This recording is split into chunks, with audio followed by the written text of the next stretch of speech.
बड़ी बुरी लगती है। चदरिया झीली रे झीली, राम नाम रस भीली, चंदरिया झीली रे झीली, राम नाम रस भीली, चंदरिया झीली रे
कमल का चरखा बनाया, पाग तत्व की पूंजी चदरिया, पाग तत्व की पूंजी, अष्ट कमल का चरखा बनाया, पाग तत्व की पूंजी चदरिया, पाग तत्व की पूंजी,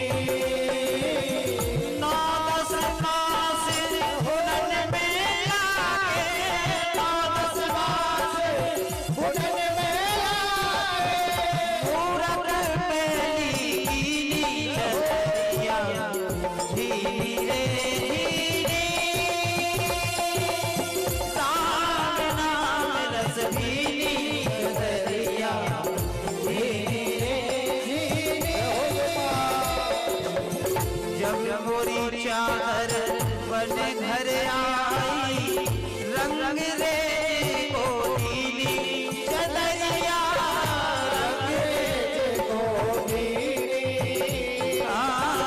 जब मोरी चादर बन घर आई, रंग रे को नीली चदरिया, रंग रे को नीली,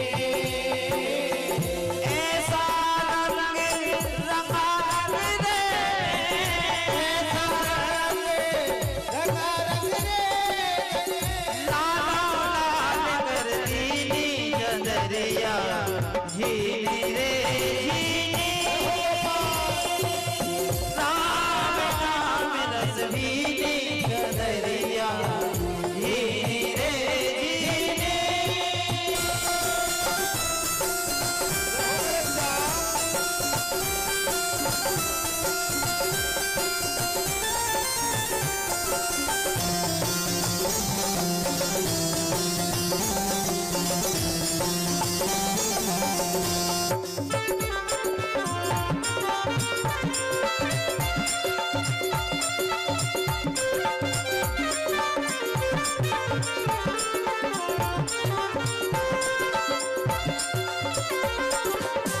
चादर ओढ़ शंका मत करियो, ये दो दिन तुमको दीनी चदरिया, दो दिन तुमको दीनी, चादर ओढ़ शंका मत करियो, ये दो दिन तुमको दीनी चदरिया, दो दिन तुमको दीनी, नहीं जाने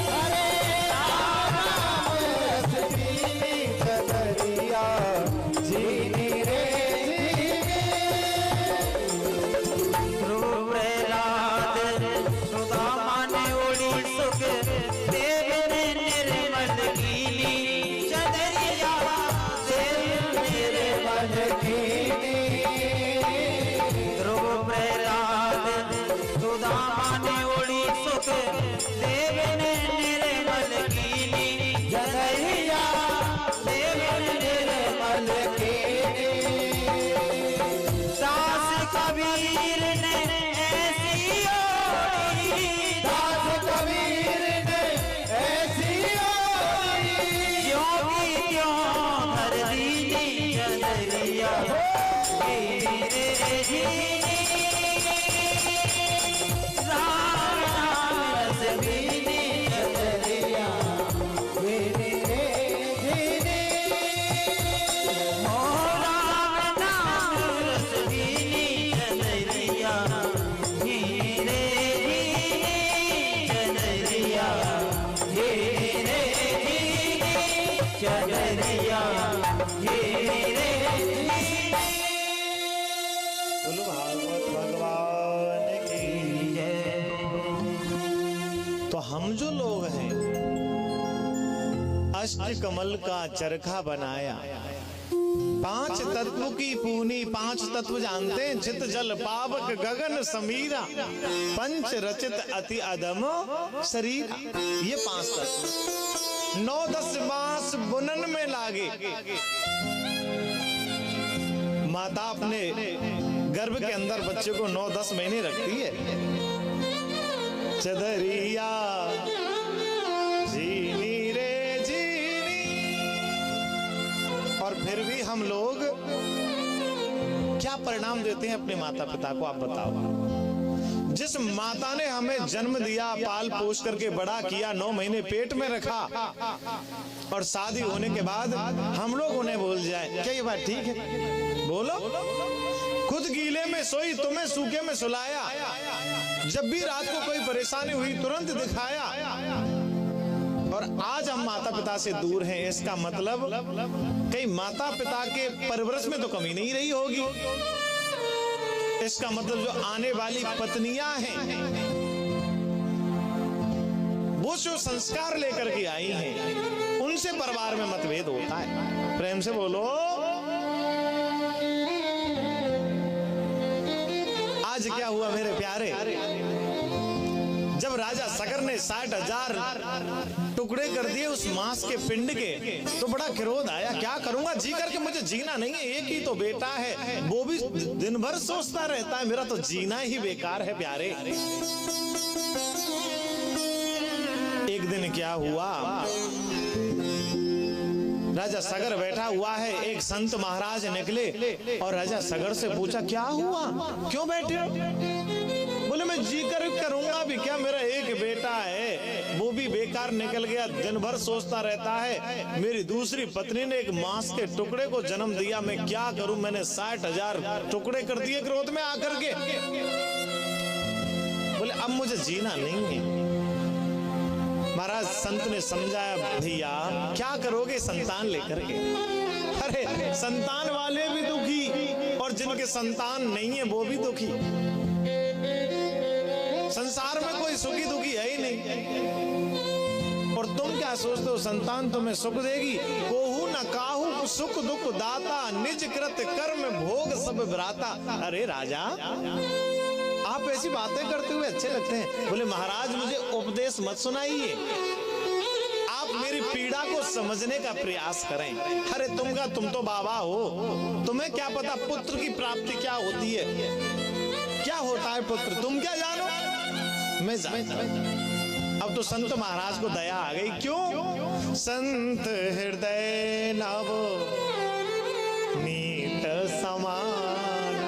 संतों का हृदय तो घी की तरह होता है, मक्खन की तरह। दया आ गई मेरे प्यारे। और क्या किया, कमंडल से जल निकाला और अभिमंत्रित करके उन 60,000 टुकड़ों पर दे मारा। आज उन 60,000 टुकड़ों में से 60,000 पुत्र बन गए प्यारे। अब एक बात बताओ, जब हम एक बेटे पर इतना अपमान करते हैं, बोले आ जाने दे, शाम को तेरी क्लास नहीं ली तो मेरा भी नाम नहीं, तो 60,000 पुत्रों पे तो अपमान होना ही है। क्यों वाली चश्मा वाली मैया, बोलो, है ना? हाँ,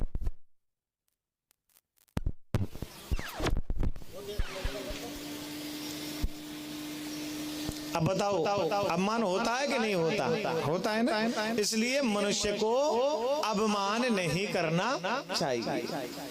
अब क्या हुआ, जब राजा सगर के 60,000 पुत्र हुए तो राजा सगर को अभिमान हो गया, बोले अब मुझे कोई जीत नहीं सकता, 60,000 बेटे हैं, कोई क्या बिगाड़ेगा मेरा प्यारे। आज राजा सगर ने अश्वमेघ यज्ञ किया है और उस अश्वमेघ यज्ञ में